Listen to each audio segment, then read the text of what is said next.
मैं अपनी वरिष्ठता के दम पर मैं मुख्यमंत्री पद का दावा करूंगा। अगर मुझे बनाते हैं, मैं हरियाणा की तकदीर बदल दूंगा, मैं हरियाणा की तस्वीर बदल दूंगा। हरियाणा में चुनावी उठापटक के बीच बीजेपी में बगावत के सुर उठने लगे हैं।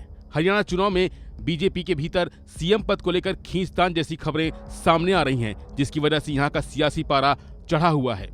भारतीय जनता पार्टी में मुख्यमंत्री की कुर्सी को लेकर पार्टी के वरिष्ठ नेता अनिल विज ने दावा ठोक दिया है और कहा है कि मैंने आज तक पार्टी से कुछ नहीं मांगा, अब अपनी वरिष्ठता के आधार पर सीएम पद के लिए अपना दावा पेश करूंगा।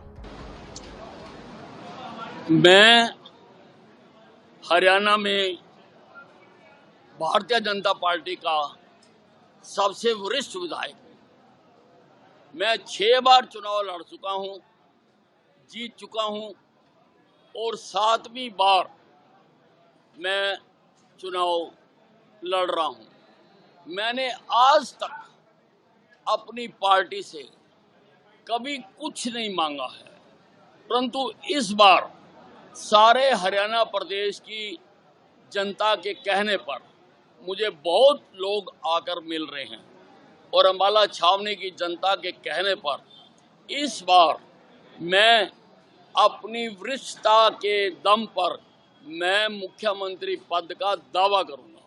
बनाना या ना बनाना ये हाईकमांड का काम है, लेकिन अगर मुझे बनाते हैं, मैं हरियाणा की तकदीर बदल दूंगा, मैं हरियाणा की तस्वीर बदल दूंगा। अनिल विज कह रहे हैं मैं भी कैंडिडेट हूँ। भारतीय जनता पार्टी की सीएम की प्रत्याशी श्री नायब सिंह सैनी है। वहीं अनिल विज के बयान के बाद लग रहा था कि बीजेपी मुख्यमंत्री के चेहरे को लेकर शायद कुछ परेशान हो, लेकिन शाम होते होते केंद्रीय मंत्री धर्मेंद्र प्रधान ने साफ कर दिया कि हरियाणा के मुख्यमंत्री नायब सिंह सैनी बीजेपी के मुख्यमंत्री पद के चेहरे होंगे और पार्टी उनके नेतृत्व में राज्य में जीत की हैट्रिक बनाएगी। वहीं विज की टिप्पणी के बारे में पूछे जाने पर हरियाणा चुनाव के लिए भाजपा प्रभारी धर्मेंद्र प्रधान ने कहा कि एक पार्टी कार्यकर्ता होने के नाते उन्होंने ऐसा कहा होगा, लेकिन नायब सिंह सैनी भाजपा के मुख्यमंत्री पद का चेहरा है। भारतीय जनता पार्टी हरियाणा में विधानसभा चुनाव राज्य के लोकप्रिय नेता सैनी के नेतृत्व में लड़ रही है। हरियाणा विधानसभा चुनाव में विजय होकर भाजपा हैट्रिक बनाएगी। वैसे बीजेपी पहले ही कह चुकी है कि वह मौजूदा सीएम नायब सिंह सैनी के नेतृत्व में ही चुनाव लड़ रही है। सीएम के लिए वह पार्टी का चेहरा है।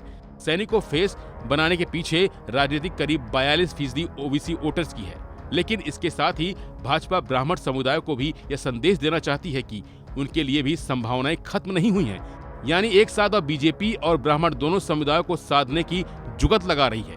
भाजपा का टारगेट ब्राह्मण वोटर्स है। इसके लिए उसने बड़े ब्राह्मण नेता अनिल विज को मैदान में उतार दिया है, जिससे ब्राह्मण वोटर्स अनिल विज को ध्यान में रखते हुए वोट करें। यानी बीजेपी एक तीर से 2 निशाना लगाना चाहती है। फिलहाल वो अपने इस एक्सपेरिमेंट में कितना कामयाब होती है ये तो वक्त ही बताएगा, लेकिन ये जरूर है कि अनिल विज के इस बयान से सियासी पारा जरूर बढ़ गया है। फिलहाल के लिए बस इतना ही। बाकी अपडेट के लिए बने रहिए वन इंडिया हिंदी के साथ।